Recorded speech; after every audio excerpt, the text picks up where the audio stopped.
नमस्कार दोस्तों, स्वागत है आपका कर्मजा.com में। आज हम पढ़ेंगे ल्यू, णिनि और अच प्रत्यय जो कि कृदंत प्रकरण के अंदर हैं।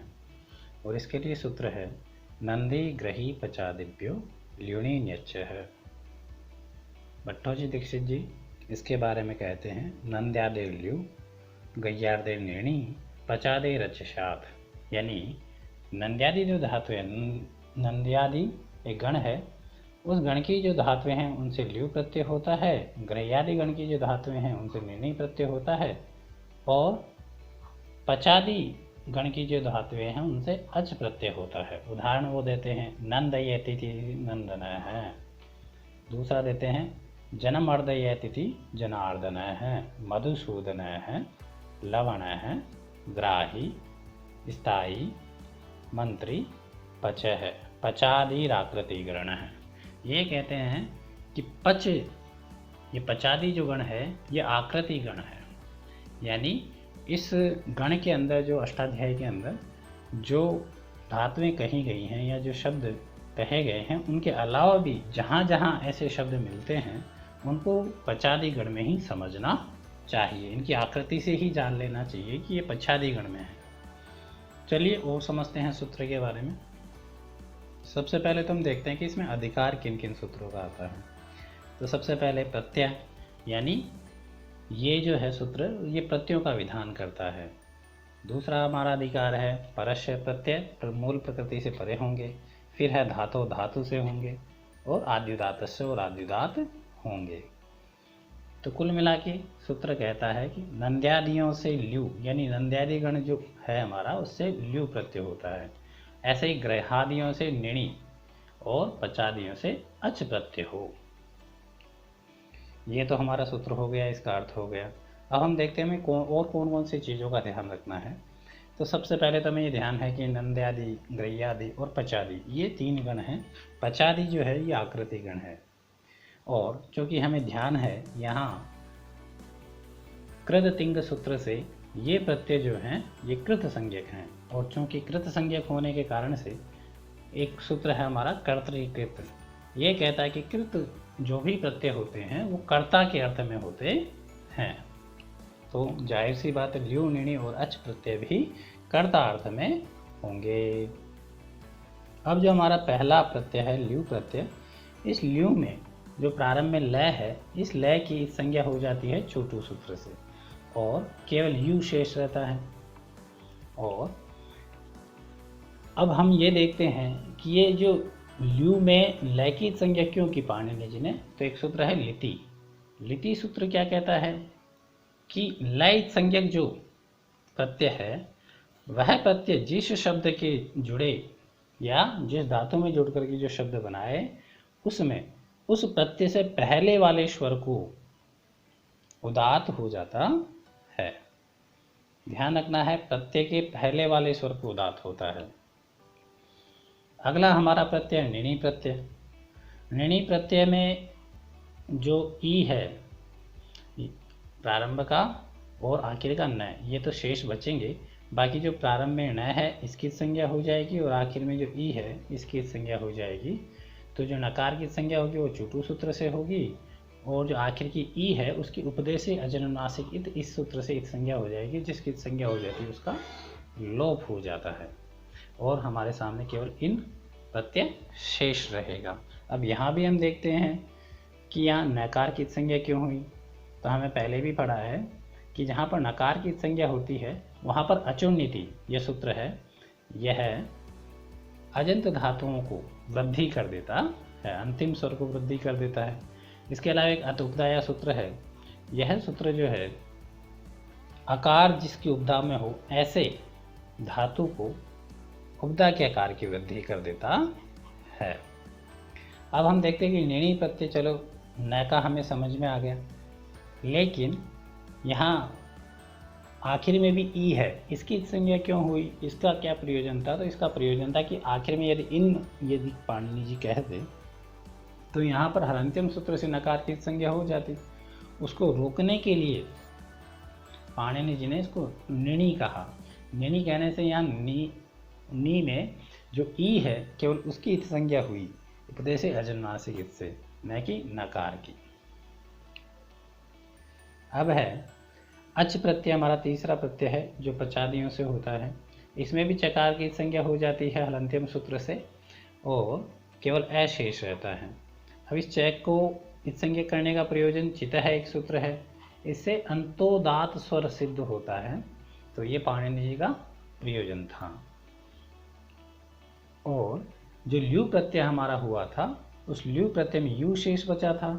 हमने पहले यू और अना का सूत्र पढ़ा है।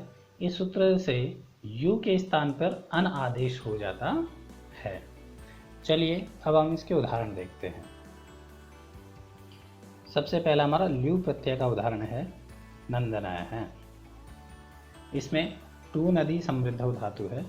टू नदी समृद्धौ और इसकी इत संज्ञा करते हैं तो नद ऐसी स्थिति हमारी बन जाती है। यहाँ पर इदितो नुम धातु हो, इस सूत्र से नुम का आगम हो जाता है और फिर हम उसके बाद में इत संज्ञा करते हैं तो न द ऐसी स्थिति हमारी हो जाती है। यहाँ पर हेतुमति से एक सूत्र है, ये णिच प्रत्यय करता है और नंदी ऐसी स्थिति हो जाती है। यहाँ पर नंदी ग्रही पचादिभ्यो ल्युणि निश्चय, ये जो हमारा सूत्र है वर्तमान सूत्र, इस सूत्र से ल्यू प्रत्यय करेंगे और चोटू सूत्र से इत संज्ञा हो जाएगी, यू शेष बचेगा। यहाँ पर यू को अन आदेश हो जाएगा, यू और अना का सूत्र से अभी हमने चर्चा की थी, उस सूत्र से यू के स्थान पर अन हो जाएगा। यहाँ पर नेणिटे एक सूत्र आएगा, वह णी का लोप कर देगा तो नंद धन एन ऐसा हमारा रूप रह जाएगा। ऐसी स्थिति में हम इसको मिला देंगे, नंदन बन जाएगा और कृत तद्धित समासाश्रय, इस सूत्र से प्रातिपदिक संज्ञा करेंगे और सहोज सूत्र से सु लाएंगे प्रथमा एकवचन की विवक्षा में। उसके बाद में उपदेशे अजनुनासिक इससे इसकी इत संज्ञा हो जाएगी, सु में जो ऊ था उसकी ओर से शेष रह जाता है। सज्ज स्वरूप सूत्र से इसको र हो जाएगा और खर वसानियों विसर्जनीय हर सूत्र से विसर्ग हो जाएंगे तो नंदन ऐसा रूप बनेगा। इसी प्रकार इसके अन्य उदाहरण हैं, जैसे जन उपपद और अर्ध धातु रहते हैं, ल्यू प्रत्यय यदि हम करेंगे तो जनार्दन है ऐसा रूप हमारा बनेगा। इसी प्रकार मधु उपपद पूर्वक शुद्ध धातु से ल्यू प्रत्यय करेंगे तो मधुसूदन है, ऐसे शुभ धातु से ल्यू प्रत्यय करेंगे शोभन है, वृद्ध धातु से ल्यू प्रत्यय कर देंगे तो वर्धन है, तप धातु से ल्यू प्रत्यय करेंगे तो तपन है और लुय धातु से ल्यू प्रत्यय करेंगे तो लवण है। यहाँ पर जो न है ये निपातन से हो गया है। मद धातु से ल्यू प्रत्यय करेंगे तो मदन है, रम धातु से ल्यू प्रत्यय करेंगे तो रमण है, सद धातु से ल्यू प्रत्यय करेंगे तो साधन है और रुच धातु से ल्यू प्रत्यय करेंगे तो रोचन है। ऐसा रूप हमारे बनते हैं। और भी उदाहरण हम देखते हैं। दुष धातु से ल्यू प्रत्यय करेंगे तो दूषण है रूप बनता है, सह धातु से ल्यू प्रत्यय करेंगे तो सहन है, दम धातु से ल्यू प्रत्यय करेंगे तो दमन है, जल्प धातु से ल्यू करेंगे तो जल्पन है और द्रप धातु से ल्यू करेंगे तो दर्पण है और सम उपसर्ग पूर्वक क्रंद धातु से ल्यू करेंगे तो संक्रंदन है और वी उपसर्ग पूर्वक भी धातु से विभीषण है रूप बनता है और यू धातु से ल्यू प्रत्यय करेंगे तो यवन है और चित्त उपपद पूर्वक वी उपसर्ग और नस धातु से ल्यू प्रत्यय करेंगे तो चित्त विनाशन है और कुल उपपद पूर्वक दम धातु से करेंगे तो कुल दमन है। ऐसे हमारे ल्यू प्रत्यय के कुछ रूप बनते हैं। अब हम अगला हमारा प्रत्यय है णिनि प्रत्यय। णिनि प्रत्यय का उदाहरण है ग्राही। ग्राही की हम रूप सिद्धि देखते हैं तो मूल धातु है, इसमें ग्रह उपादान है, ग्रह ऐसी स्थिति हमारे सामने बचेगी। यहाँ पर नंदी ग्रही पचादिभ्यो ल्युणि निश्चय है, इस सूत्र से णिनि प्रत्यय होगा तो ग्रह धन णिनि ऐसी स्थिति हो जाएगी। यहाँ पर चूटू और उपदेश नासिक इत सूत्र से इत संज्ञा करने पर इन शेष बचेगा, ग्रह धन इन ऐसी स्थिति हो जाएगी। अत उपदाया, इससे उपदा वृद्धि करेंगे तो ग्रह में जो ए था, ग्रह में ए था उसको वृद्धि होकर के आ हो जाएगा तो ग्राहा, ग्राह है धन इन ऐसी स्थिति हो जाती है। यहाँ पर इनको मिला देंगे और कृत तद्धित समासाश्रय इस सूत्र से प्रातिपदिक संज्ञा करेंगे तो ग्राहीन ऐसा रूप बनेगा। इसके अनंतर प्रथमा एक वचन की विवक्षा में हम सहोजस जो सूत्र है हमारा उससे सु लाएंगे और शौच है, यहाँ एक सूत्र आ जाएगा, ये इसको उपधा को दीर्घ कर देगा। जो ही था, चूँकि अंतिम वर्ण से पहले वाले अक्षर को हम उपधा कहते हैं, तो न यहाँ अंतिम वर्ण है, उससे पहले वाला अक्षर ई है, ह्रस्व ई है, उसको यहाँ पर शौचे सूत्र से दीर्घ हो जाएगा उपधा को, और ग्राहीन धनसु। ऐसी स्थिति में हलंग्याव्यो दीर्घा सुतिश्य प्रिक्तम हल, इससे सु का लोप हो जाएगा, और सु का लोप होने पर ग्राहीन ऐसा रूप बनेगा। अब चूंकि न लोप है प्रातिपदिकांत से, प्रातिपदिकांत में आखिर में जो न है उसका लोप कर देता है, तो ग्राही ऐसा रूप बन जाता है। इसी प्रकार से अन्य उदाहरण हैं, जैसे इष्टा धातु से निनी प्रत्यय करेंगे तो स्थायी रूप बनेगा। इसी प्रकार मत्री से निनी प्रत्यय करेंगे तो मंत्री, और नि उपसर्ग पूर्वक वस धातु से निनी करेंगे तो निवासी। ऐसे ही उद उपसर्ग पूर्वक सहमर्षणे, इससे हम निनी प्रत्यय करेंगे तो उत्साही रूप बनेगा। इसी प्रकार अप उपसर्ग पूर्वक राध धातु से अपराधी, और वी उपसर्ग पूर्वक शी धातु से विषाई। विषाई यहाँ पर निपातन से विषय का श हो जाता है, और यहाँ पर एक वृद्धि के अभाव में विषयी और विषयी ऐसे रूप भी विकल्प से बनते हैं। इसी प्रकार परि उपसर्ग पूर्वक भू धातु से निनी करेंगे तो परिभावी, और वृद्धि के अभाव में परिभवी। ऐसे उप उपसर्ग पूर्वक रुद्ध धातु से निनी करेंगे तो उपरोधी, और नि उपसर्ग पूर्वक रक्ष धातु से निनी करेंगे तो निरक्षी, और नि उपसर्ग पूर्वक श्रु धातु से निनी करेंगे तो निस्रावी। ऐसे रूप हमारे बनते हैं। अब हमारा अगला जो प्रत्यय है वह अच प्रत्यय है, और इसका उदाहरण है पच है। इससे पचादी धातुओं से ये अच प्रत्यय होता है।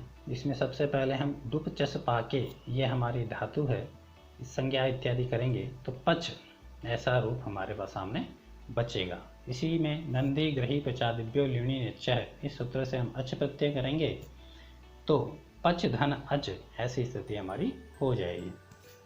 यहाँ पर हम हलंत्यम से एक संज्ञा और तस्य लोप से उसका लोप कर देंगे तो पच धन ऐसा रूप हमारे सामने बनेगा। मिला देंगे कृत तद्धित समासा से प्रातिपदिक संज्ञा करेंगे, और प्रथमा एकवचन की विवक्षा में सवोज सूत्र से सु लाएंगे। सु का उपदेश नासिक से संज्ञा, और इस संज्ञा होने पर उनका लोप हो गया है। इस संज्ञा होने के बाद में तस्य लोप से, और उसके बाद में सस जुसो रुह से ऋतु होगा पच धन रह, और यहाँ पर खरवसानी और विसर्जनीय सूत्र से विसर्ग हो जाएंगे तो पच है ऐसा रूप बनेगा। चलिए इसके अन्य उदाहरण हम देखते हैं। वच धातु से अच करेंगे तो वच है, और वद धातु से अच करेंगे तो वद है। चल धातु से चल है, पत धातु से पत है, और वस धातु से वस है। चर धातु से चर है, दिव धातु से देव है। दृश धातु से दर्श है, नद धातु से नद है, द्रप धातु से दर्प है। ऐसे रूप बनते हैं। क्योंकि पचादी आकृति गण है, इसलिए ऐसे रूप जहाँ भी मिलेंगे उनको अच प्रत्यांत माना जाता है, पचादी में माना जाता है। दोस्तों, यदि आपको हमारे ये वीडियो पसंद आया है और आप इसके नोट्स लेना चाहते हैं तो हमारी साइट विजिट करें, और साइट पर आपको PDF में नोट्स मिल जाएंगे बाईं तरफ नीचे। और इसके अलावा आपको अभ्यास भी मिलेगा, वहाँ पर आप ऑनलाइन टेस्ट दे करके अपना अभ्यास भी कर सकते हैं। और आपको यदि ये पसंद आया हो तो अपने दोस्तों के साथ इसे शेयर कीजिए और लाइक कीजिए, और हमारे चैनल को सब्सक्राइब कीजिए। धन्यवाद।